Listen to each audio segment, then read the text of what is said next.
Salam. Əhd-i Ətiqə oxuyanda elə məqamlar var ki, insanı doğrudan da dərindən düşündürür. Məsələn, Allahın bütöv bir xalqın məhvinə fərman verdiyi hissələr. Bu yəqin ki, çoxumuzun ağlına gələn ən çətin suallardan birini yaradır. Gəlin bu gün məhz bu mövzuya, yəni ilahi müharibə anlayışına, mənbələrə əsaslanaraq bir aydınlıq gətirməyə çalışaq. Baxın, bu cümləyə fikir verin. Rəbb İsrail üçün vuruşdu. Yeşua kitabından gələn bu sözlər adamı bir anlıq dayandırıb düşündürür, elə deyilmi? Yəni bu sadəcə qədim bir döyüşün təsviri deyil.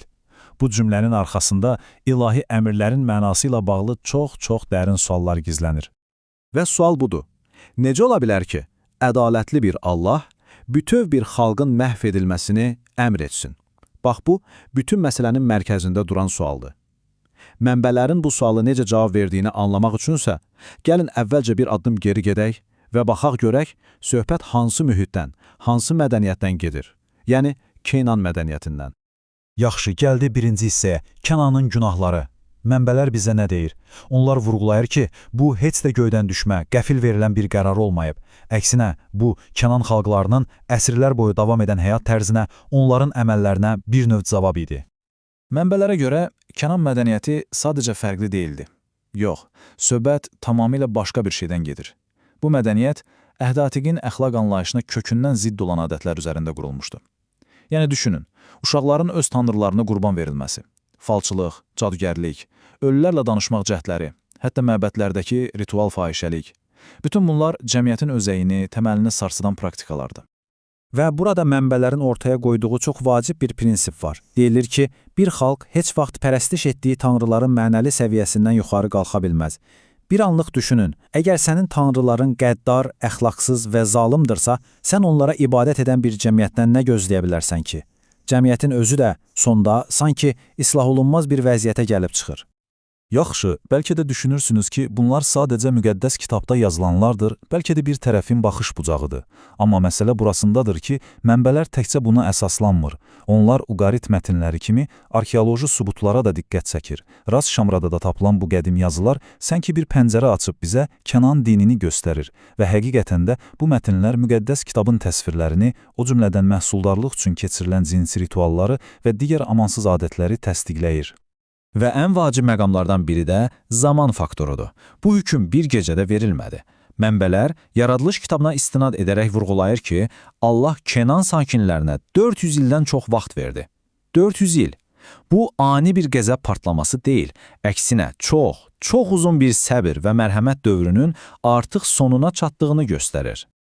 Beləliklə, bütün bunları nəzərə alanda mənzərə tamamilə dəyişir. Mənbələr bizə deyir ki, gəlin bu hadisəyə sadəcə bir imperiyanın başqa bir torpağı işğal etməsi kimi baxmayaq, gəlin buna Allahın bütün yer üzünün hakimi kimi verdiyi bir hökm, bir mühakimə prosesi kimi baxaq. Bütün yer üzünün hakimi ədalətsizlik edərmi? Yaradılış kitabındakı bu ritorik sual əslində bütün argumentin təməlidir. Yəni, söhbət təkcə İsrailin qəbilə tanrısından getmir. Söhbət bütün millətlər üzərində qərəzsiz hökm verən, universal bir hakimdən gedir. Bax, bu müqayisə çox önəmlidir. Bir tərəfdə adi, bildiyimiz imperiya müharibəsi var. Məqsəd nədir? Torpaq qazanmaq, şöhrət, güc, motiv özünü ucaltmaq. Amma digər tərəfdə mənbələrin təsvir etdiyi ilahi müharibə var. Burada məqsəd tamamilə fərqlidir. Ədaləti və sülhü bərpa etmək. Motiv isə cəmiyyəti içindən çürüdən günaha və onun gətirdiyi əzablara son qoymaqdır. Biri bir millətin şöhrəti üçün, digəri isə Allahın hakimiyyəti və ədalətini bərpa etmək üçün aparılır. Deməli, mənbələrin təqdim etdiyi bir model, bir növ proses var. Gəlin buna baxaq. Hər şey bir millətin sistematik olaraq ədalətsizlik etməsi ilə başlayır. Sonra Allahın uzun bir səbir dövrü gəlir, mərhəmət göstərilir. Amma əgər bu dövrdə heç bir tövbə, heç bir dəyişiklik olmursa, mədəniyyət öz zərərli yollarında davam edirsə, o zaman son addım ilahi hökm olur. Və bunu unutmayaq, bu prinsip universal idi, yəni təkcə Kanana aid deyildi. İsrailin özü də yoldan çıxanda eyni mühakimə ilə üzü-üzə qaldı. Yaxşı, bütün bunlar bizi çox vacib bir suala gətirib çıxarır. Bəs İsrailə verilən əmr konkret olaraq nə idi? Qovulma, yoxsa tam məhv? Mənbələr əsl tapşırığın bir neçə addımdan ibarət olduğunu deyir. Birinci və əsas məqsəd yerli sakinləri o torpaqdan çıxarmaq, yəni qovmaq.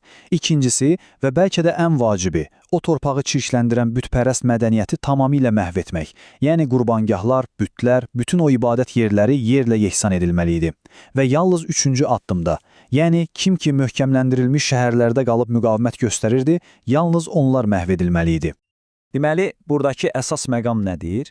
Əmr birbaşa gedin hamını qırın, yəni bir soyqırım əmri deyildi.